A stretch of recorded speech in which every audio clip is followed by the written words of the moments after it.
Everyone, तो कैसे हैं आप सब। तो चलिए बिना टाइम को वेस्ट किए हुए आज का लेक्चर स्टार्ट करते हैं। Cell cycle and cell division का ये लेक्चर नंबर 2 है।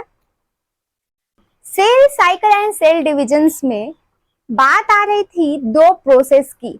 एक था सेल्स का डिवीजन यानी साइटोकाइनेसिस एंड दूसरा था न्यूक्लियस का डिविजन। न्यूक्लियस में क्या होगा डिविजन? डीएनए का होगा रिप्लिकेशन, यानी उसका रिप्लिका बनेगा, उसका डुप्लीकेशन होगा, उसका डबलिंग होगा, जिसको हम बोले थे कैरियोकाइनेसिस। नोट कीजिएगा कि जो सेल डिवीजन है हमारा, सेल डिवीजन जो है हमारा,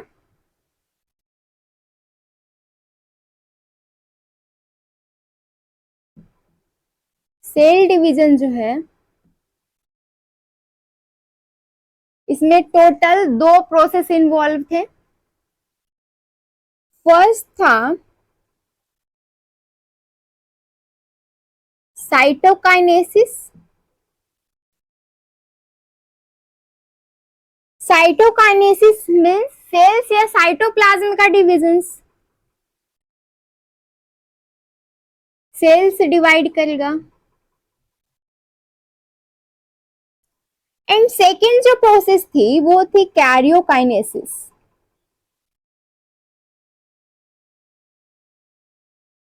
कैरियोकाइनेसिस इसमें क्या हो रहा था?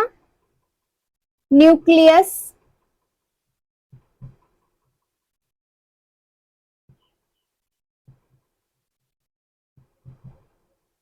अब ये जो साइटोकाइनेसिस एंड कैरियोकाइनेसिस ये फर्दर डिवाइड होगा। साइटोकाइनेसिस में फर्स्ट जो हमारा माइटोसिस एंड सेकेंड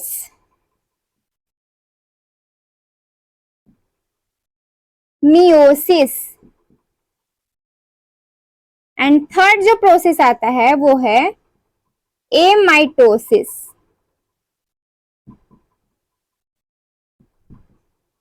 ये 3 प्रोसेस इन्वॉल्व है हमारा कैरियोकाइनेसिस में, यानी न्यूक्लियस के डिविजन्स के लिए। अब एक एक करके एक एक प्रोसेस को जानेंगे। सबसे पहले कैरियोकाइनेसिस में ये सारे प्रोसेस को जानेंगे, अब आगे प्रोसीड करते हैं। अब ये जो प्रोसेस है एमाइटोसिस, इसके बारे में हमें ज्यादा नहीं पढ़ना, बस ऊपर से जानेंगे कि इसमें एक्चुअल होता क्या। ये जो है ना, ये प्रोकैरियोट्स में होता है। प्रोकैरियोट्स यानी जितने भी बैक्टीरिया हैं उनमें ये प्रोसेस इन्वॉल्व होगा, but also in some eukaryotes.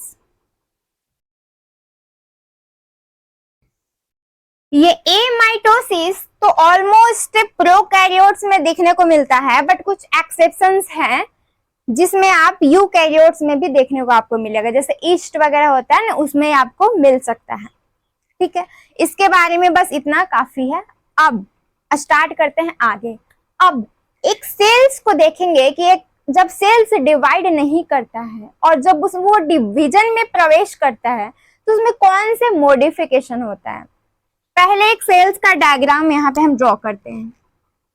जैसे एक नॉर्मल ह्यूमंस बॉडी या फिर एनिमल्स का सेल ले लिए, ये हमारा है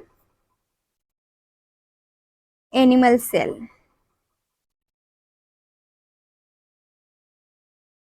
ये किसी एनिमल्स का सेल है। इसके अंदर क्या होगा? सेल वॉल तो होता नहीं एनिमल के अंदर। ये हमारा क्या है? Cell membrane. ये हमारे सेल्स मेम्ब्रेन। इसके अंदर लिक्विड फ्लूइड भरा होगा साइटोप्लाज्म, और उसमें होगा सेल्स के ऑर्गेनल्स प्रेजेंट होंगे। साइटोप्लाज्म और इसमें सेल्स के ऑर्गेनल्स प्रेजेंट होंगे। अब यहां पे मान लेते हैं हमारा क्या है? न्यूक्लियस। ये हमारा हो गया न्यूक्लियस। अब आप सोच रहे हैं ये डबल लेयर क्यों? क्योंकि न्यूक्लियस जो होता है ना वो डबल मेम्ब्रेन बाउंड स्ट्रक्चर होता है। ये डबल मेम्ब्रेन बाउंड स्ट्रक्चर है। ये हमारा है न्यूक्लियस।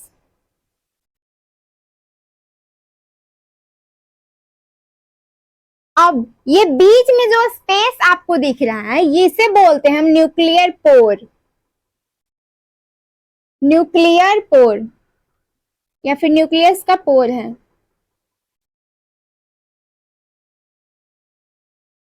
अब ये पोर का काम क्या होगा कि जैसे सेल्स के अंदर कुछ मटेरियल्स को न्यूक्लियस से बाहर लाना होगा या फिर साइटोप्लाज्म से अंदर जाना होगा तो कुछ स्पेस होना चाहिए, तो उसका काम करेगा न्यूक्लियर पोर। सेल है, सेल का यूनिट ऑफ लाइफ, उसमें हम पढ़ेंगे। अब न्यूक्लियस के अंदर ही हमारा प्रेजेंट होगा डीएनए। ये हमारा डीएनए प्रेजेंट होगा, उलझा सुलझा सा प्रेजेंट होगा हमारा डीएनए। और यहाँ पे मान लीजिए कि एक स्पेस प्रेजेंट होता है, कोई स्पेस है, इसे बोलते हैं, ये जो स्पेस है ना इसे बोलते हैं न्यूक्लियोलस। न्यूक्लियस नहीं, ये है न्यूक्लियोलस। ये हमारा है न्यूक्लियोलस। इसका काम क्या है? ये आरएनए का सिंथेसिस करेगा। आरएनए का सिंथेसिस करेगा। अब ये आरएनए क्या है? आर का मतलब है राइबोसोमल। अब ये आरएनए काम करता क्या है? प्रोटीन का सिंथेसिस करेगा। ये प्रोटीन का जो सिंथेसिस होगा उसमें हमारा ये आरएनए हेल्प करेगा। समझ पा रहे हैं?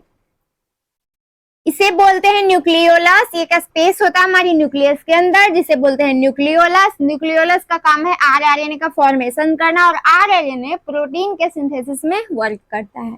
आर का मतलब है राइबोसोमल्स, राइबोसोमल।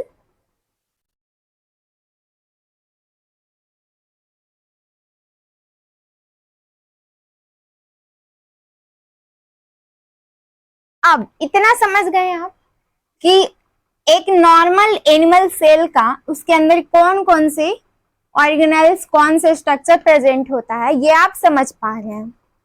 अब ये हमारा एक नॉर्मल सेल है जो डिवाइड नहीं कर रहा है। अब ये सेल जब डिवाइड करेगा तो इसमें क्या होगा ये हम जानेंगे। आपको प्रेजेंट है यहाँ न्यूक्लियस के अंदर डीएनए। इसका काम क्या है? क्योंकि पूरी प्रोसेस हमारा जो कैरियोकाइनेसिस में वो न्यूक्लियस पर डिपेंडेंट है। न्यूक्लियस के अंदर हमारा डीएनए प्रेजेंट है। अब इस डीएनए को हम देखेंगे कि ये डीएनए दिखता कैसा है। अब डीएनए को देखने के लिए इधर हम थोड़ा इरेज करते हैं और डीएनए को हम थोड़ा सा नजर डालते हैं एक्चुअल में डीएनए है कैसा। न्यूक्लियस के जो अंदर जो डीएनए प्रेजेंट है उसको हम बाहर निकाल कर ड्रॉ किए।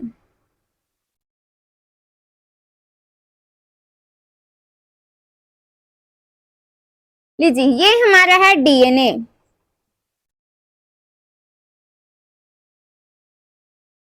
ये हमारा है डीएनए जो कहां प्रेजेंट है? न्यूक्लियस के अंदर। अब ये जो डीएनए होता है ये कैसा दिख रहा है आपको? डबल है, एक पहला बार बनाया फिर दूसरा बार बनाया। ये है डबल स्ट्रैंड,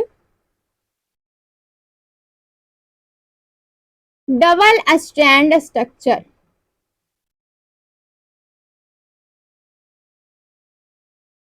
ये डबल स्ट्रैंड स्ट्रक्चर है और इसके साथ साथ ये जो होता है ना थ्रेड लाइक स्ट्रक्चर है। कैसा है? थ्रेड लाइक स्ट्रक्चर, धागे के जैसा आपको नजर आएगा। धागा जो होता है उसी के जैसा ही आपको नजर आएगा। और एक ह्यूमंस के डीएनए को देखें, इसका लेंथ टोटल होता है 2.2 मीटर। किसका डीएनए? Humans DNA. ह्यूमंस के डीएनए के लेंथ 2.2 मीटर होता है। अब वहीं ये देखते हैं कि ह्यूमंस बॉडी के डीएनए 2.2 मीटर है, लेकिन हमारा जो न्यूक्लियस है जिसके अंदर प्रेजेंट है हमारा डीएनए, तो न्यूक्लियस का जो साइज है ना वो आपको 10⁻⁻6 मीटर देखने को मिलेगा। अब ये कितनी हैरान करने वाली बात है कि इतनी छोटा 0.00 समथिंग जाएगा, कितना छोटा स्मॉल न्यूक्लियस है उसके अंदर 2.2 मीटर का डीएनए कैसे प्रेजेंट होगा। ये काफी जानने वाला, एकदम सा हमें आश्चर्य करने वाली बात आती है कि इतना छोटा न्यूक्लियस 10⁻⁻6 कितना माइन्यूट है ना, उसके अंदर ये 2.2 मीटर्स के ह्यूमंस बॉडी का डीएनए कैसे एडजस्ट होता होगा, इसको हम जानेंगे। इतना नोट करें, तो चलिए नोट कर लिए होंगे। अब ये देखेंगे कि ये डीएनए कैसे न्यूक्लियस के अंदर हमारा एडजस्ट करता होगा।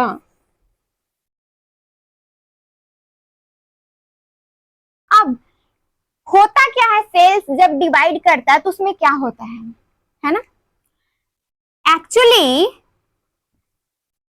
इससे भी हम इरेज करते हैं।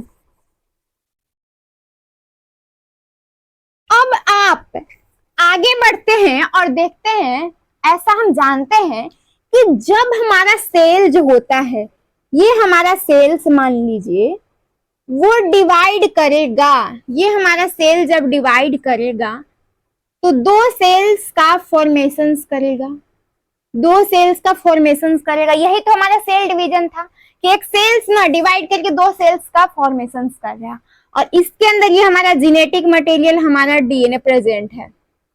ऑब्वियस ही बात, ये सेल डिवाइड करेगा तो इसके पास भी तो होना चाहिए। ये हमारा क्या है, पेरेंटल सेल, पेरेंटल सेल, और ये हमारे बने थे डाउटर सेल। ये हमारे डाउटर सेल्स का फॉर्मेशन हुआ। अब आप ये सोच रहे हैं कि ये सेल्स जब डिवाइड किया, तो ये सोचने वाली बात है कि इसका एक डीएनए जो प्रेजेंट है ये दोनों सेल्स में जाना चाहिए, बिल्कुल जाना चाहिए।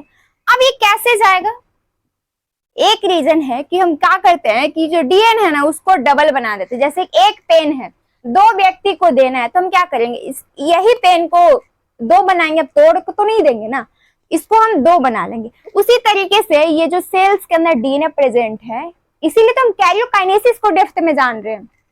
होता क्या है, अब ये जो डीएनए है ना ये होगा डबल, यानी डीएनए का क्या हो जाएगा, डबलिंग, जिसको बोल देते हैं रिप्लिकेशन। यहाँ पे क्या होगा, डीएनए का डबलिंग,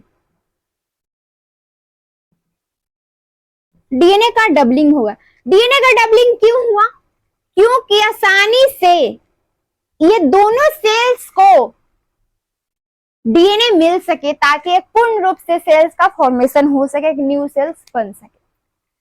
यानी कि डीएनए की डबलिंग इंश्योर करेगी कि इसकी कॉपी इसके डाउटर सेल्स में भी करेक्टली रूप से जा पाए, because it ensure that each daughter cell, दोनों डाउटर सेल हमारा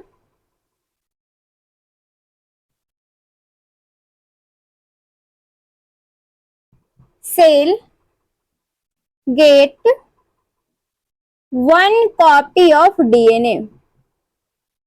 यानी कि डीएनए की डबलिंग इसलिए हमें जरूरी है कि ये दोनों डाउटर सेल्स इसकी कॉपी को रिसीव करें, तभी तो ये सेल्स बनेंगे ना। अब मान लीजिए ये डीएनए है और ये डबलिंग नहीं हुआ, तो डाउटर सेल्स में डीएनए जाएंगे कैसे, हमारा जीन ही नहीं जाएगा, हमारा जेनेटिक मटेरियल कैसे जाएगा। उसके लिए हमें ये डीएनए को होगा करना होगा डबलिंग, यानी कि रिप्लिकेशन। डीएनए का डबलिंग मतलब रिप्लिकेशन, रिप्लिकेशन रिप्लिकेशन हम कर दिए और अब जाके हमारे डाउटर सेल्स में पूर्ण रूप से डीएनए जा सकता है।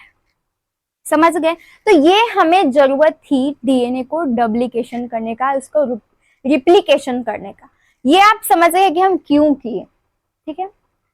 अब बात आती है कि क्या इतना आसान है कि अब एक न्यूक्लियस का साइज 10⁻⁻6 मीटर है, उसमें 2.2 मीटर के डीएनए कैसे प्रेजेंट होगा, है ना।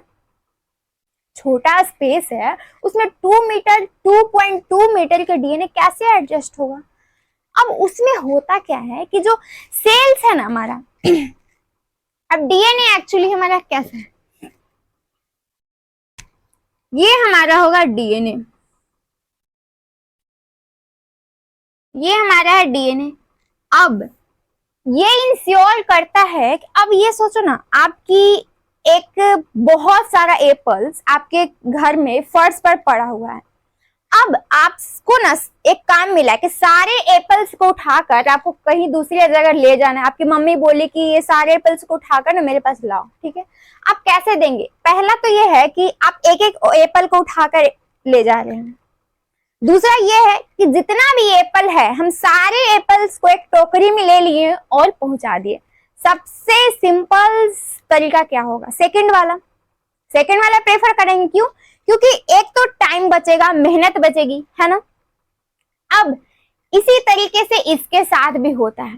अब आप सोचो, इतना लंबा डीएनए 2.2 मीटर का, अगर इसको डुप्लीकेशन करना है और दूसरे सेल्स यानी डाउटर सेल्स में पहुंचाना है, तो क्या आप एक ही बार में ऐसे इतना लंबा? नहीं, इसमें भी होगा। जैसे टोकरी में हम एडजस्ट कर रहे थे, उसको पैक कर दिए या फिर किसी बैग में पैक कर दिए, पैक करके उन पर पहुंचा दिए, है ना। उसी तरीके से यहाँ पे भी होगा डीएनए का पैकेजिंग, यानी डीएनए को छोटा बनाया जाता होगा, कंडेंस किया जाता होगा।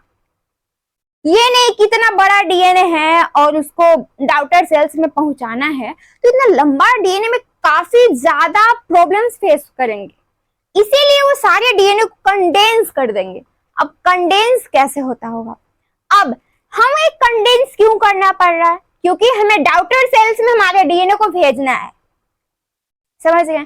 उसके लिए हमें क्या करना होगा कि डीएनए को थोड़ा कंप्रेस कर देंगे, कंडेंस कर देंगे, ताकि आसानी से हमें सहूलियत से डाउटर सेल्स में पहुंचा सके डीएनए को।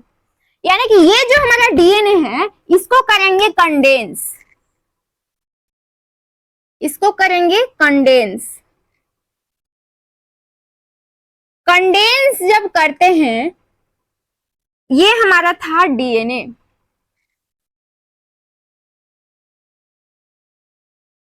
तो सबसे पहले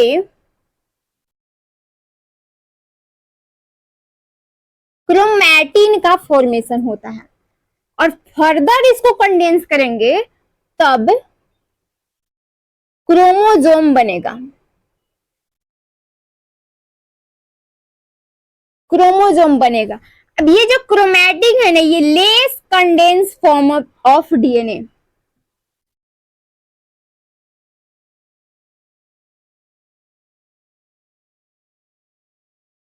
ये भी कंडेंस फॉर्म है, लेकिन ये हल्का कंडेंस है, पूरी तरीके से कंडेंस नहीं है।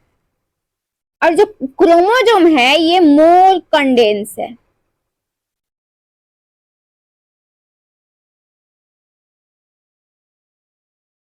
ये सबसे ज्यादा कंडेंस डीएनए का फॉर्म है।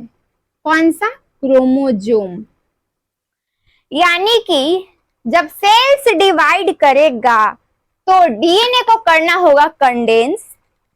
सबसे ज्यादा कंडेंस फॉर्म होता है डीएनए का क्रोमोसोम, यानी कि क्रोमोसोम में उसको चेंज करना होगा, तभी वो सेल्स, पेरेंटल सेल्स, अपने जेनेटिक मटेरियल को या फिर डाउटर सेल में आसानी से भेज सकते हैं।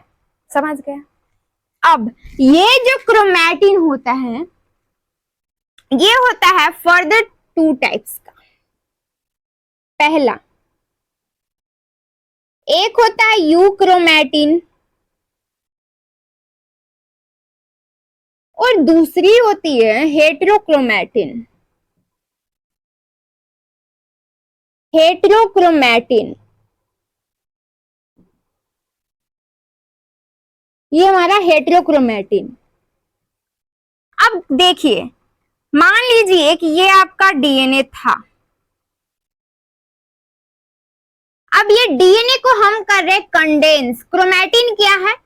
इसका टाइप है, 2 टाइप्स, यूक्रोमैटिन एंड हेटेरोक्रोमैटिन। अब ये जो है ना,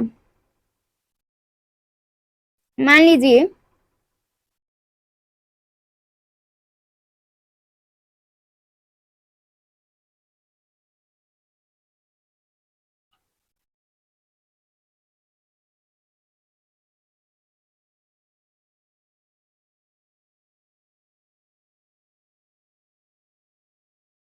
ये हमारे डीएनए है,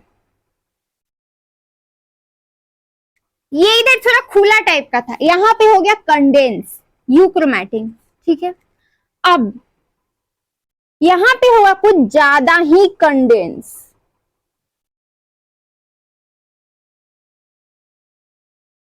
ये सबसे ज्यादा कंडेंस हो गया।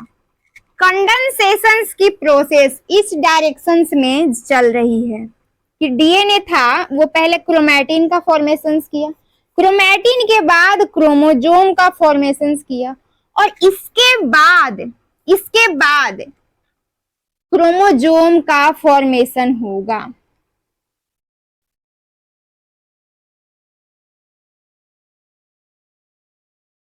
देखिए ये हमारा क्रोमोजोम का फॉर्मेशन हो गया, तो ऐसा हमारा होता है क्रोमोजोम। ये हमारा उसके अंदर होगा डीएनए। तो इस तरीके से आप समझ रहे हैं कि कैसे ये कंडेंसेशन की प्रोसेस कंप्लीट हुई। सेल्स को डिविजन्स करना होगा तो उसे कंडेंसेशन करना होगा, यानी उसके डीएनए को कंडेंस फॉर्म में लाना होगा ताकि आसानी से वो डाउटर सेल में जा सके। ये इंश्योर हो सके कि पेरेंटल सेल की copy of DNA daughter cell receive कर पाए। उसके लिए कंडेंस करना होगा आपको, यानी कि नॉर्मल सेल नहीं चाहिए, एक डिवाइडिंग सेल्स होगा, उसमें आपको यह क्रोमोजोम नजर आएगा। क्यों क्रोमोजोम क्यों बना है? इसका मतलब कि सेल्स डिवाइड कर रहा है, इसलिए क्रोमोजोम बना होगा, कंडेंस किया होगा ताकि डाउटर सेल में आसानी से जा सके। यानी कि नॉर्मल सेल में देखिएगा आप, नॉर्मल सेल में क्रोमैटिन तो विजिबल होगा,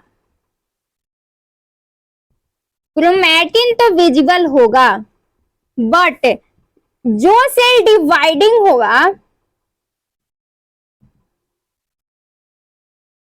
उसमें ही आपको क्रोमोजोम विजिबल होगा। यानी कि जहां भी आपको क्रोमोजोम दिख रहा है इसका मतलब वो सेल्स अब डिवाइड कर रहा है। जहां भी क्रोमोजोम का फॉर्मेशन हो चुका है इसका मतलब सेल्स का हो रहा है डिवीजन, सेल्स का हो रहा है डिवीजन्स। समझ गए? तो ये था हमारा प्रोसेस कि क्यों जरूरी है डीएनए को कंडेंस करना, ताकि आसानी से डाउटर सेल्स में हमारा डीएनए इंश्योरिटी के साथ जा सके। समझ गए? तो नोट कीजिए इतना।